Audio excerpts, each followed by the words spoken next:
Per suonare musica tradizionale irlandese con l'armonica è naturalmente molto utile ascoltarne il più possibile. Cercare di riprodurre le melodie a orecchio all'inizio, anche solo cantandole o fischiandole e poi provandole con l'armonica, può essere molto istruttivo per comprendere a fondo lo stile tradizionale. Tra l'altro, tutti gli ornamenti, gli abbellimenti, le variazioni, gli anticipi e i ritardi sarebbero praticamente impossibili da trascrivere su uno spartito. Attualmente per fortuna esistono anche modi per rallentare i brani, magari senza cambiarne la tonalità, per cui siamo abbastanza agevolati nell'apprendimento a orecchio.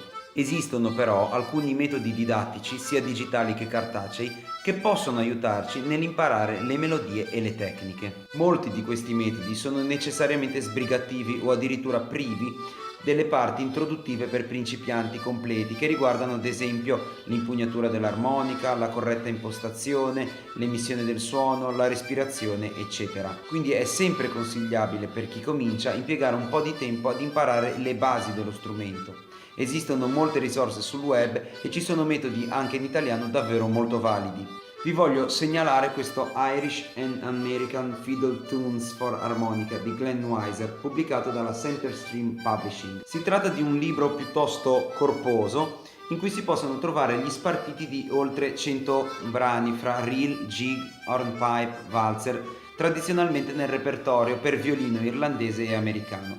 Sono per l'appunto Fiddle Tunes. L'autore ha fatto un consistente lavoro di ricerca, catalogazione, arrangiamento e descrizione degli accordi per l'accompagnamento, oltre che una traduzione in tablatura per armonica di moltissimi brani più o meno famosi. Il libro è scritto specificamente per armoniche diatoniche a 10 fori in Re, Sol oppure La, tranne alcuni che sono scritti per armoniche diatoniche a 12 fori in Sol.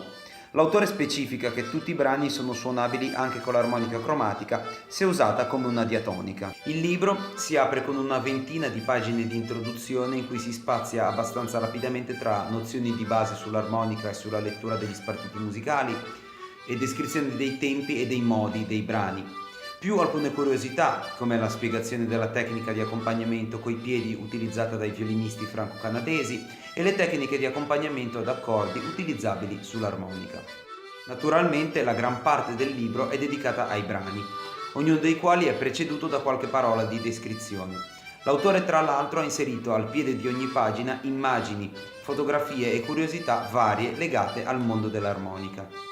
Il libro si chiude con una serie di esercizi consigliati per allenarsi su scale e arpeggi. Un paio di appunti.